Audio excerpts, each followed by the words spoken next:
먼 타국에서 열심히 살아가고 계신 우리 영주권자분들, 또 워킹 홀리데이 중이신 분들, 혹시 한국의 예비군 이 세 글자 때문에 마음 한구석이 좀 불안하거나 그러진 않으신가요? 아, 네. 그런 분들 꽤 많으실 거예요. 나 한국 잠깐 들어가야 하는데 혹시 훈련 통지서 날아오는 거 아닐까? 뭐 이런 걱정들.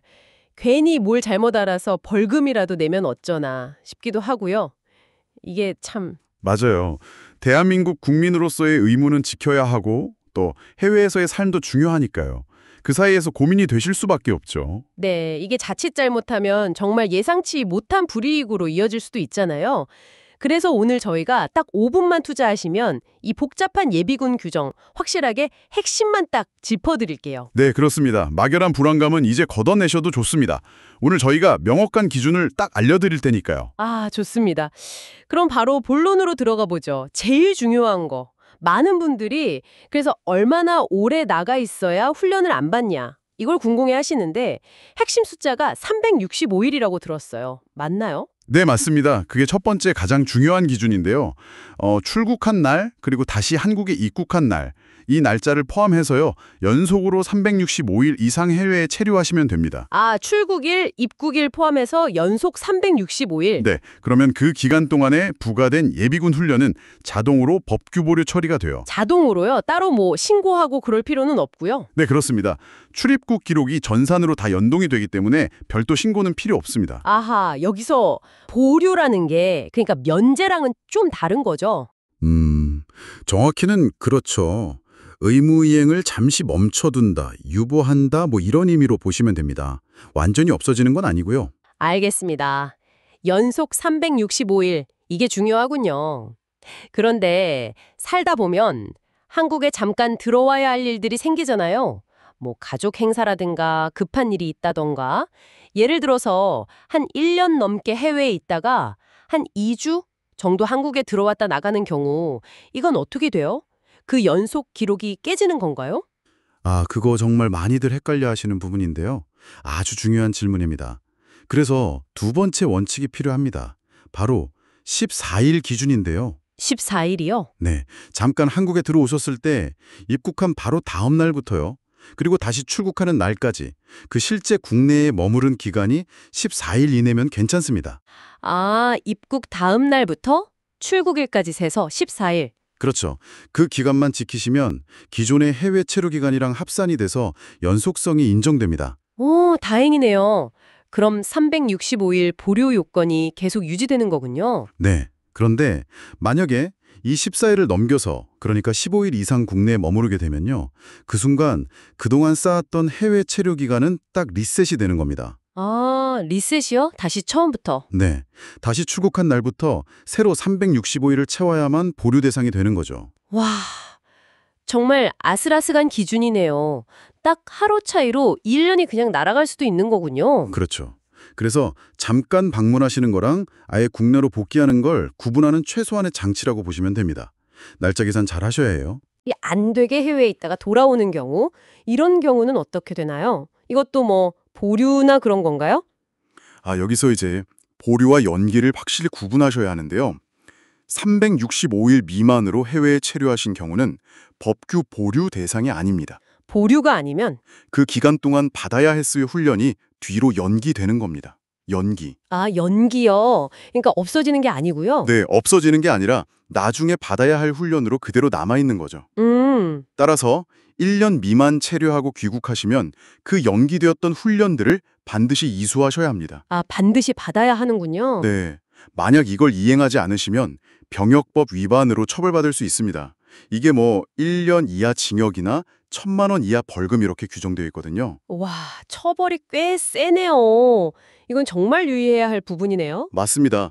보류랑 연기는 결과가 완전히 다르니까 꼭 구분하셔야 해요. 그렇군요. 보류는 조건 맞으면 일단 멈춤, 연기는 나중으로 미뤄지는 거. 아, 그럼요. 365일 이상 체류해서 보류를 받았던 분들, 이분들이 이제 완전히 한국으로 돌아왔을 때는 어떻게 하나요?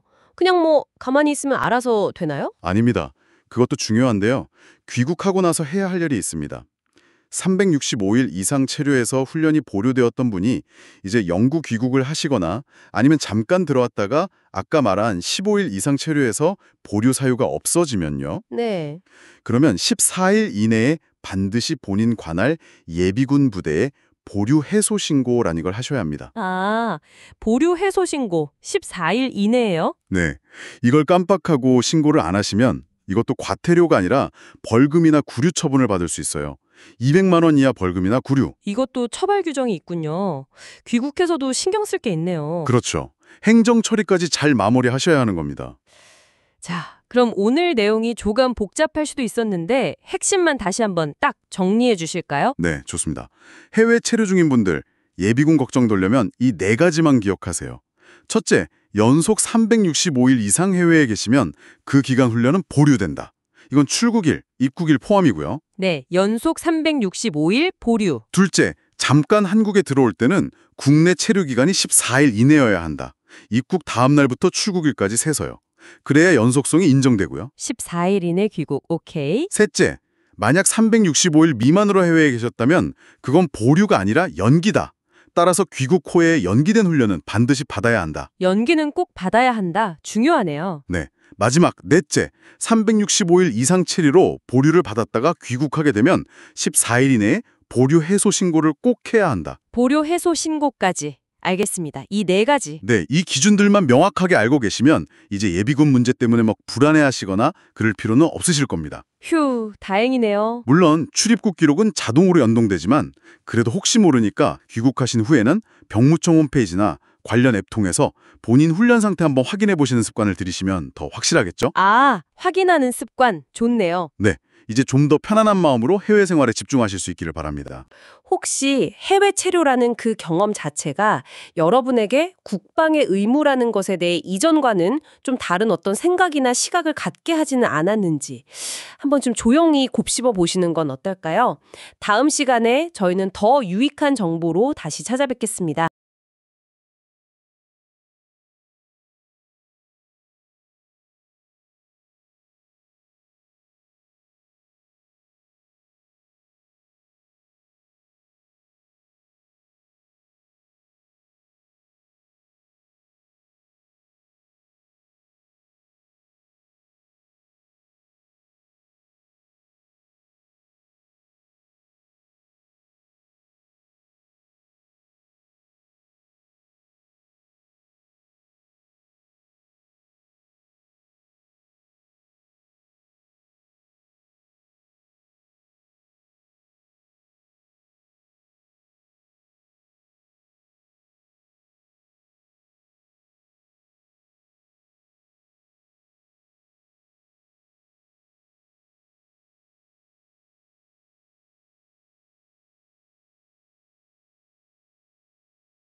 Living life, every day, late at night, not okay.